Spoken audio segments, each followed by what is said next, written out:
No, you're just gonna have to tell me later. Hi. Hello, everyone. No one. Hello, everyone. No one. Yes, Caroline. What can I do for you? I saw being it. You just there's an honest answer. There's an honest answer.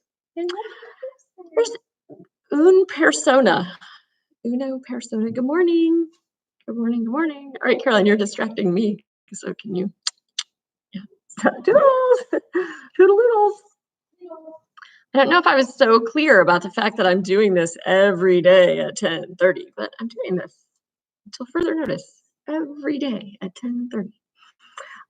Are the two people who are here people I know who want to say hi and tell me how you are?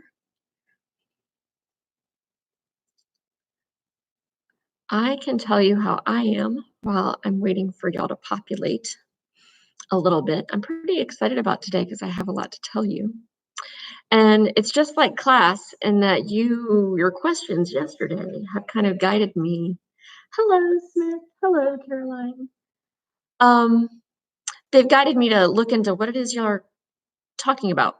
What's the root of your questions, and to do a little bit more digging about that. Oh, good morning, Taylor. Thanks for clarifying you are not Eric. I'm sure Eric is a lovely person, but I actually know Taylor. Hi, Shelby. So I don't know if the similar things are going on in your household as in mine, but we are sad. We really are getting sad.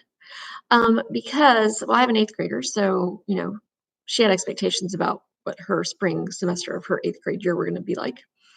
And you just multiply that by 10,000 and you have how seniors are feeling in high school about what's going on and the expectations they had about what spring semester of their senior year was going to be like, and then the reality of what that is looking like now. And it's just hard. Okay, so let's talk a little sociology moment, but first let me do the disclaimers, okay?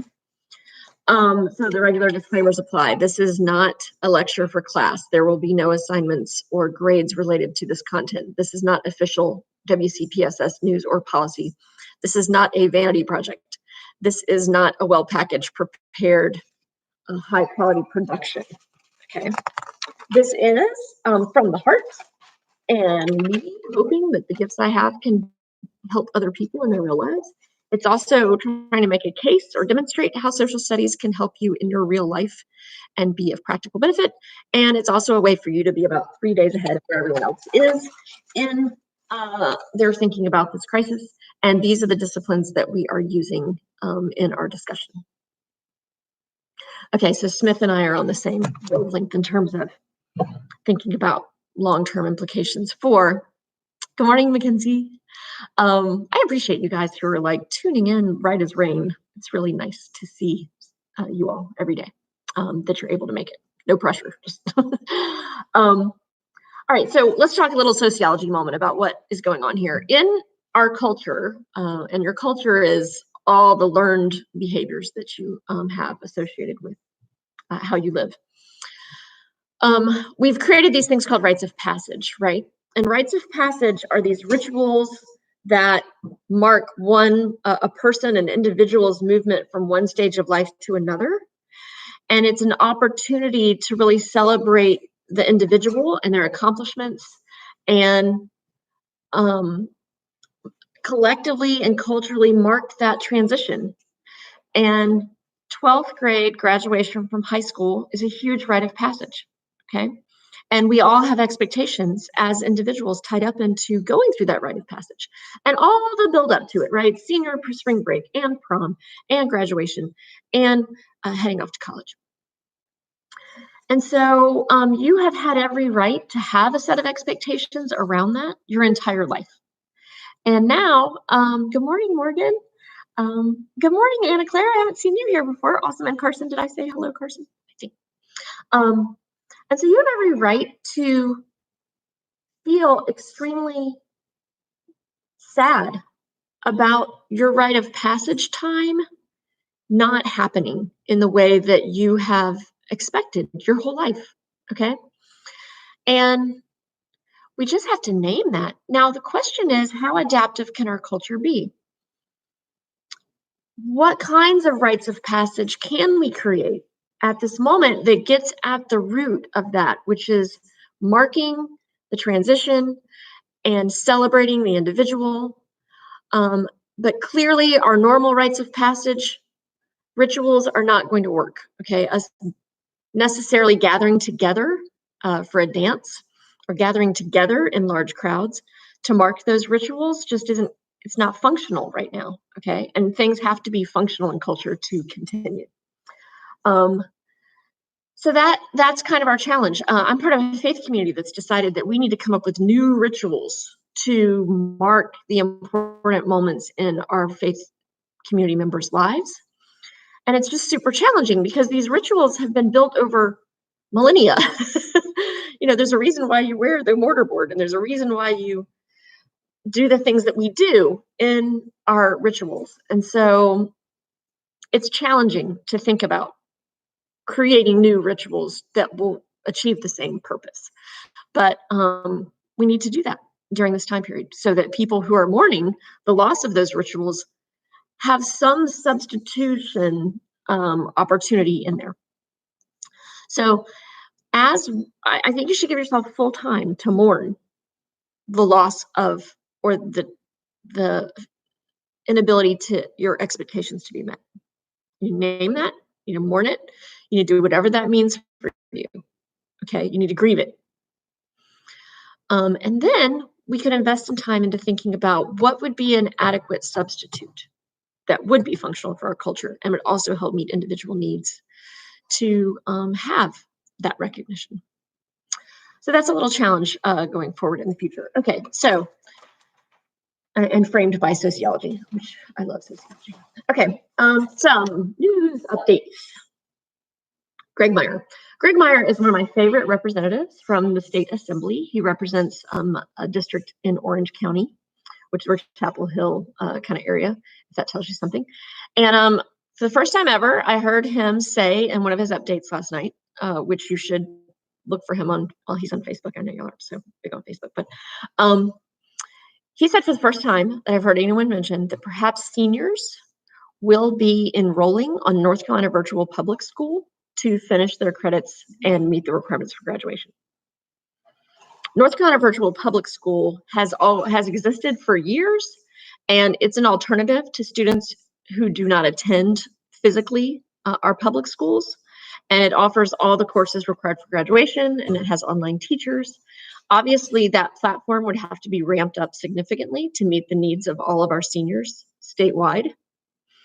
Some of us teachers who are certified and are already being paid to work from home, I suppose, could be conscripted into that effort to supervise those courses and make sure that people earn their credits. There's also some huge problems related to delivering new instruction that'll hold kids accountable if we can't offer supports for equity for our students who need special education services or don't have access. So there's huge challenges related to that idea, but it was the first I'd heard of it. And so I just wanted, especially the seniors that are in my classes, to hear of that idea being floated out by a state assembly person publicly. All right, the other thing that I thought was interesting is yesterday on this blog, it's a blog, we heard from Vicki Adamson, our commissioner, about how the rule of law at this point has become challenging because there's no provision in the law for people to vote on matters of public policy without being in each other's physical presence. And I thought that was fascinating. And I heard this morning that it's now matriculated up to the federal level. We have 4 people in the Senate and House who have contracted coronavirus and are now in quarantine. And they're trying to figure out who in the elected body they interacted with. And they also might need to isolate themselves in a more aggressive way. So we could actually see in the future a problem with our elected representatives being able to physically meet and pass laws, despite the fact that is a constitutional requirement.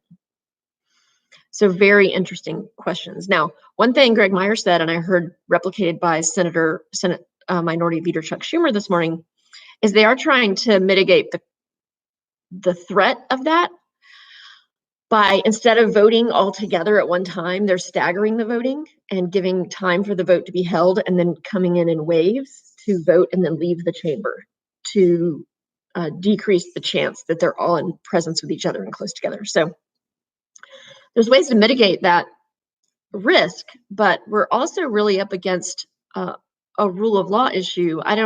Chuck Schumer seemed to think they will not need to amend the Constitution to start voting virtually if need be. But Nancy Pelosi, the Speaker of the House, I've heard she might disagree.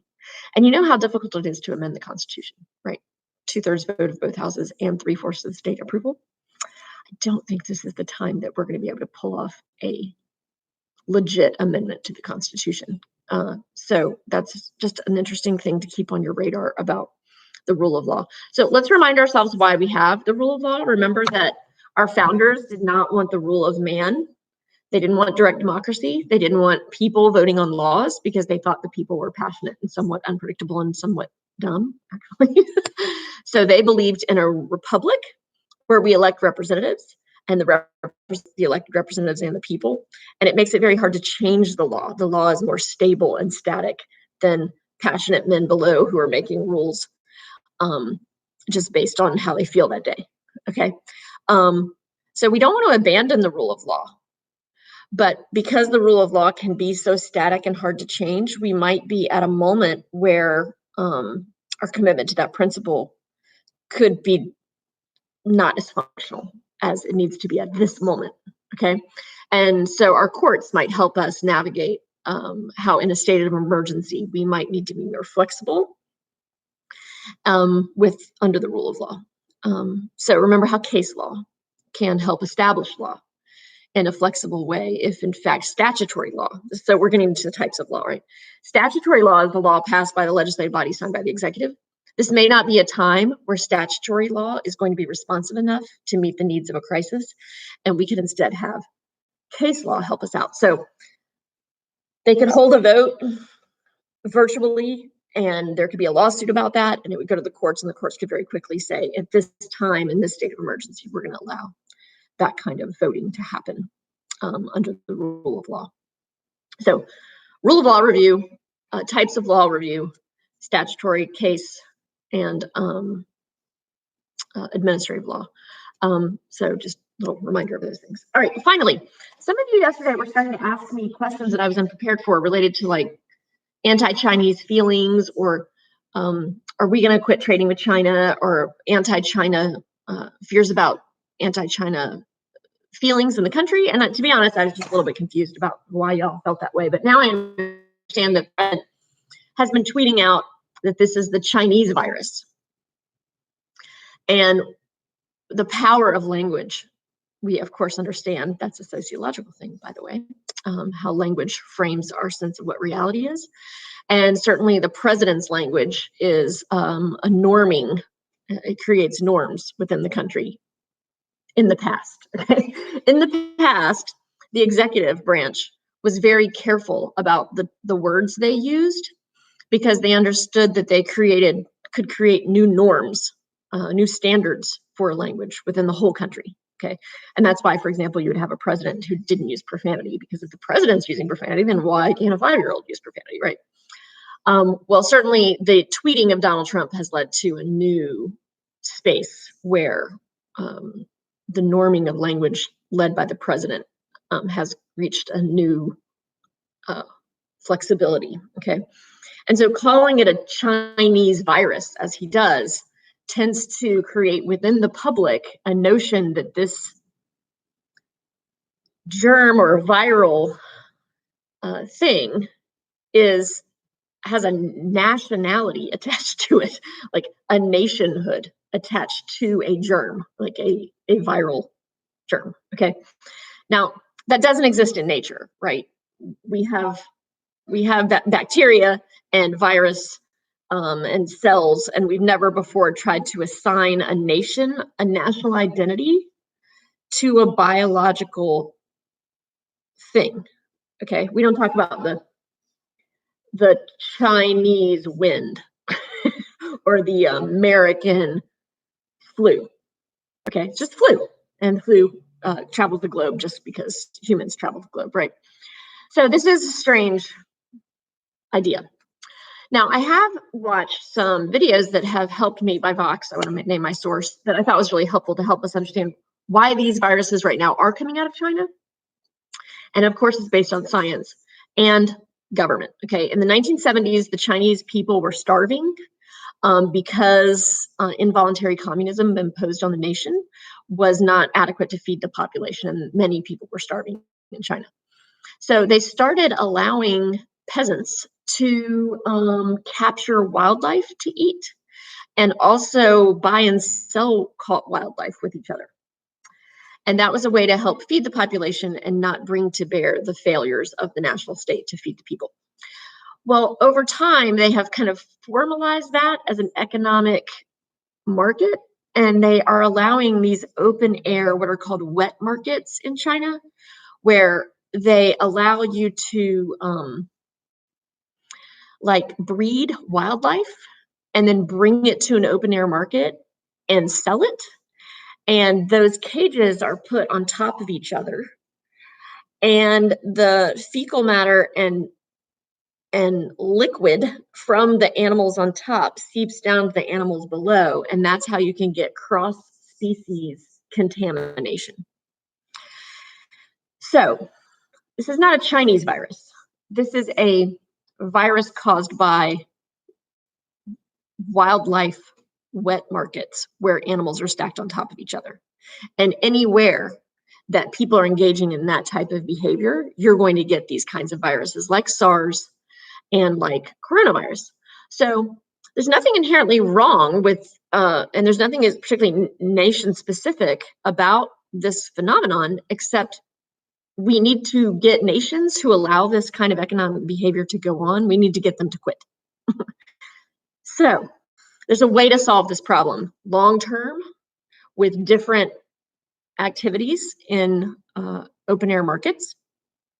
That's not going to solve the problem now, but it is good to know that going forward as are these pandemics going to continue endlessly? Well, not if we tighten up use science to guide and tighten up our actions on the ground.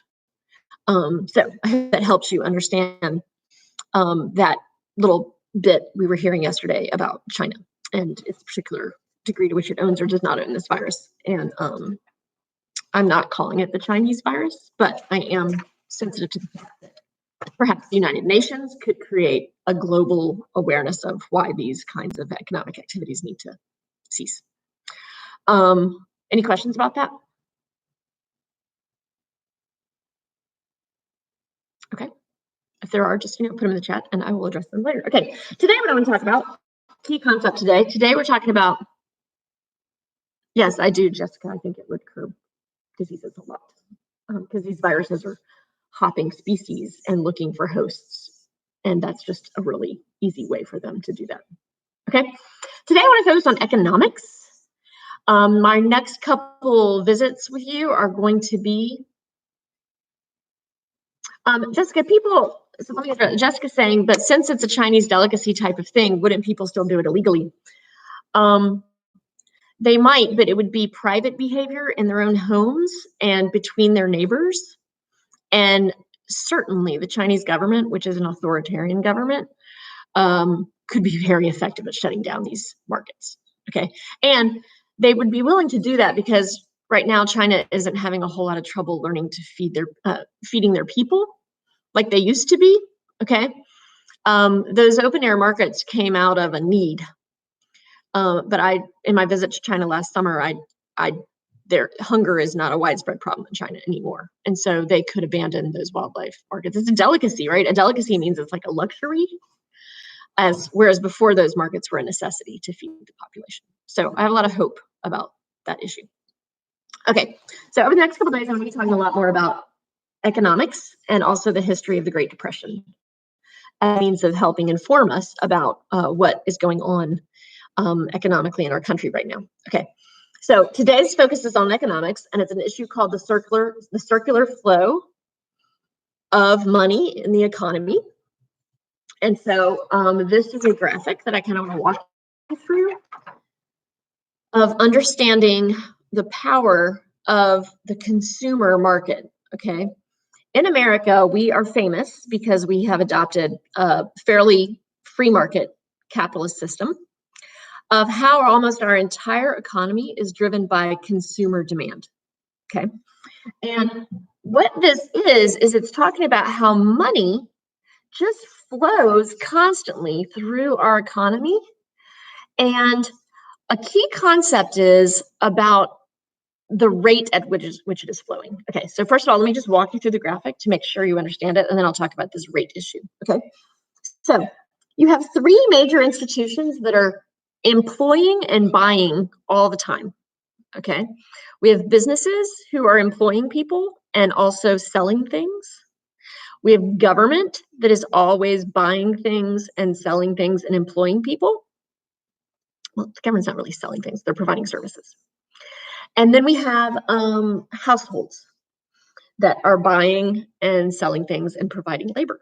Okay. Then we have two major markets that are going on all the time. So these three institutions are constantly driving demand and supply. And then these markets are also helping in that effort. You have the product market. The product market is where things are being bought and sold. Okay, so a product market would be like BJ's or General Motors, or it can be stores, small businesses that offer goods and services for purchase. Okay, and they employ people from the factor market. Okay, the factor market is where you obtain all the items you need to engage in that production. Okay, so the product market is very dependent upon the factor market because one, they need labor, and they also need to buy stuff from businesses as a part of their supply chain. Okay, so if you are BJ's or Costco, you need laborers from the households to come work in your store. Okay, and you need products from other businesses like shelving units and wholesale goods to put on your shelves to create that product market where people can show up and buy things. Okay. So the factor market feeds into that as well in terms of people who are involved in production of providing things like land, natural resources, and other wholesale products that help create the product market. Okay, so I know that's a lot to take in, but the really big idea is that you understand that money is just constantly circulating, and all these numbers here indicate how money moves between these institutions and these markets. Okay, so what I tell my students in class is they get really confused about like what happens in a recession. Where does the money go? Okay, especially like on the crash of the stock market crash in 1929. Okay, and how people had all this money in the 1920s. It's the Roaring 20s, and they're feeling all good about things, and then all of a sudden, one day, boom, the money's gone. And my students are like, "Yo, where'd the money go? Like they had the money. Where'd the money go? Did it go down into a hole? Did it burn up? Like where'd the money go?" Well, here's the really key point. There's about the same amount of money in the economy all the time. Okay. The question is, how fast is the money moving? Okay. If the money is moving really fast through the product market and the labor market, through the product and the factor market and the households and the government, and everyone's buying and everyone's selling, and that's every time I make this noise with my mouth, money's changing hands. Okay. So Miss Gilly's getting paid because she's part of the factor market. Okay. And she has her paycheck. And now she is feeling pretty flush because she doesn't think she's going to lose her job. And so she goes out to dinner. And then I go to Manchester's. And then at Manchester's, I run up a tab. And then the server gets paid. And then the server pays the rent. So the money is moving fast. And so it feels like there's a lot of money because every time I make that noise, money is changing hands. Okay.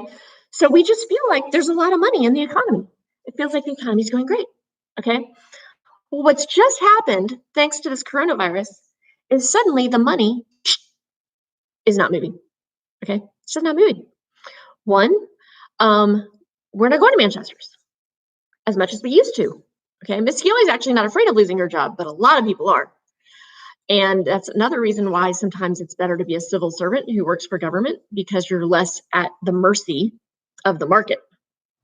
Okay. But there's a lot of people right now whose jobs are at the mercy of the market, and they are afraid of losing their jobs if they haven't lost them already. So suddenly those people are not going to Manchester's. They're not spending their money. They're not buying new things.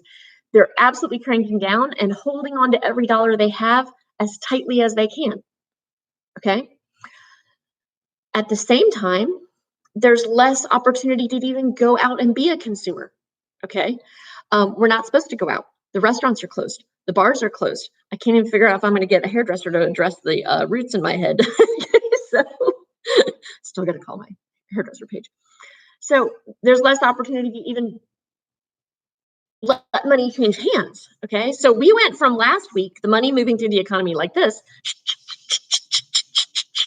to the money moving like this.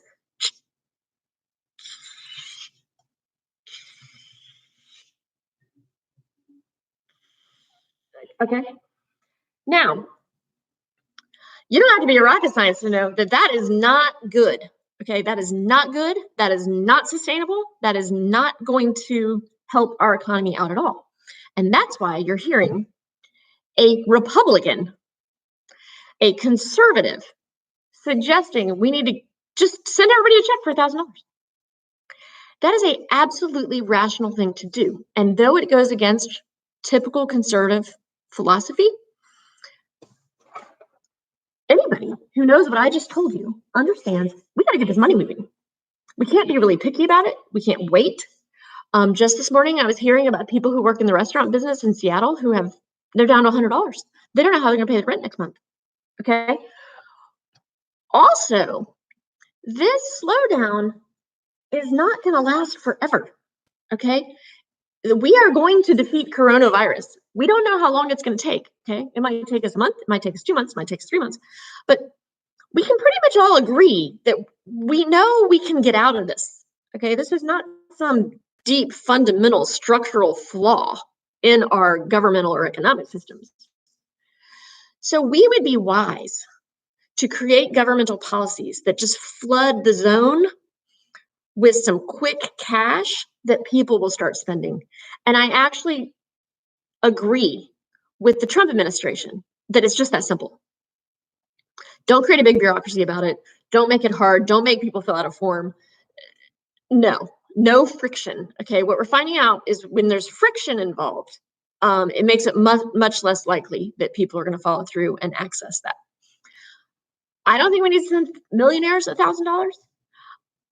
I don't think we need to send billionaires $1,000 this month, but I don't think it'd be a bad idea to send a whole lot of people $1,000 almost kind of indiscriminately. Okay, because even if upper middle class people receive $1,000, it makes it more likely they're going to call Manchester's and order takeout. They're going to spend that money. And what we've got to do right now is just flood the zone with money to get it moving through the economy, the circular flow of the economy, get it moving again. Now, what the problem is, this will entail, is when we get past this conflict, and we'll talk about this a little further when we talk about monetary versus fiscal policy, we've got to have a commitment to when the economy improves, we've got to suck some of that money out of the economy, or else we will get inflation. Okay, so we got to flood the zone now with cash and with a commitment that later we are going to have to suck some of that money out so we don't get runaway inflation. Okay. Thank you, McKenna. She knew I was going to cause inflation. Yes, it will cause inflation eventually. Okay. And that's why it's our job to have the discipline to deal with that fact later. But right now, we just need to protect the economy from maximum damage and position ourselves in maybe 3 months that everything is still in place to just ramp it back up again to get back to the circular flow of the economy. And then we've got to figure out how we're going to pull some of that cash out of the system. and keep inflation from happening. You sure do have it, Mackenzie. I am so pleased. Yes. Okay. So in future, here's kind of where I want to go forward. Okay. I'm torn about tomorrow. You're welcome to like chime in here. I'm torn about tomorrow whether to talk about how this is not like the Great Depression, or two, monetary versus fiscal policy related to how we flood and suck money out of the economy and how the stock market is related to that. Okay, so, but a bull market is what we just had. A bull market is when the stock market is really doing well and everyone's portfolios where they've bought stocks or mutual funds are gaining and the value of the market is high. We just went from a bull market to a bear market in a matter of a couple days. So all Miss Scioli's retirement investments, all of her child's college education savings funds that are invested in the market, I'm not even going to look at the statements when they come in. I'm just not even going to look, okay? Because it's going to really depress me. And I feel in 3 months, the market is going to come back, okay? So there's no point in getting all stressed out about it, because I think the market will come back in a big way once we mitigate this crisis. Okay, so thank you, Morgan, for asking about the bull market and the bear market. Jessica Lee, what if the $1,000 a month doesn't solve people's problems and they still don't meet the rent? They are being lenient about payments because if you remember from yesterday, this all ties in, Commissioner Adamson told us, and I heard also that this is happening at the federal level with public housing, they've shut down the courts on evictions. So if you can't pay the rent, you might just not pay the rent this month and prioritize the other needs of your family when you get that $1,000, because the threat that you could lose your home is not great for the next 3 months. Now, the people who own real estate in America and depend upon those rent payments coming in to pay for their own lives, okay, Tig? I have a brother, and he at some point invested in real estate. In fact, he still owns, now I think about it, he still owns a plot of land in downtown Charlotte where every month someone pays that rent on that property, and that is part of his income stream. Okay, so not paying your rent because you're not afraid of getting kicked out this month isn't it's not like there's no ripple effects from that, and you shouldn't enter into that lightly, because landlords are depending upon that income. And not all landlords are billionaires and millionaires. Okay, some landlords are upper middle class people who depend on that income as well. So that's not a thing to say lightly. But you might want to think about, if you are having to choose between buying groceries this month and paying your landlord. Well, who is your landlord? What kind of wealth do they have? Is it a corporation? Does it have stockholders? Then they might have a little bit more resources to help get through this time. Is your landlord someone who owns 2 properties and is a middle class person who depends upon that? Then that's a different situation. See what I'm saying?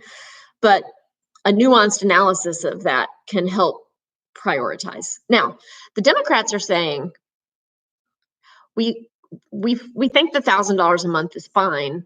We're not opposed to it. We just don't think it's enough.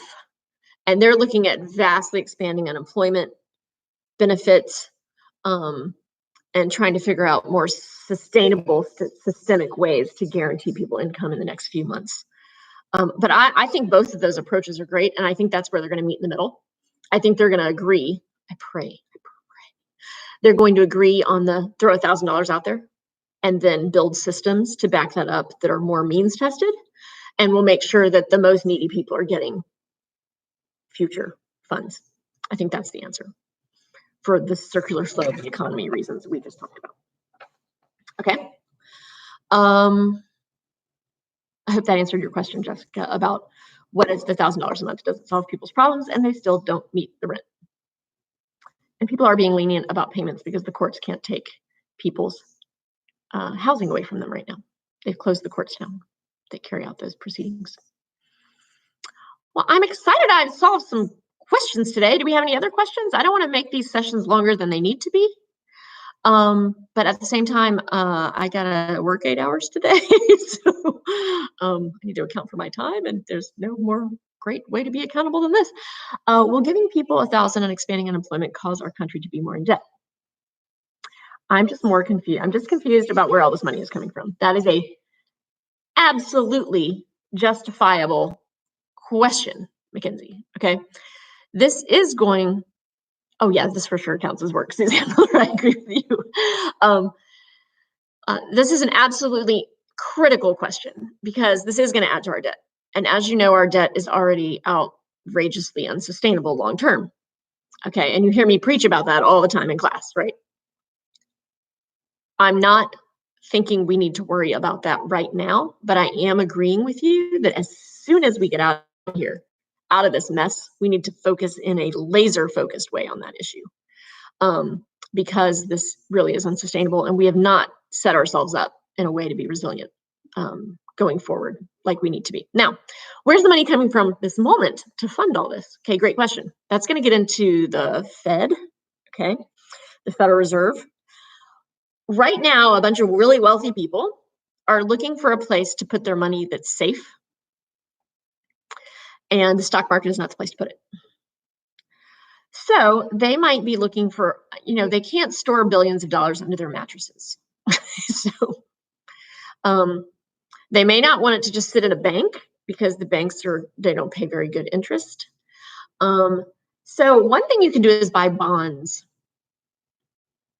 Bonds are just pieces of paper that say it's like an IOU, and you can buy treasury bonds. And the US government will sell you a treasury bond. We've never defaulted on our bonds.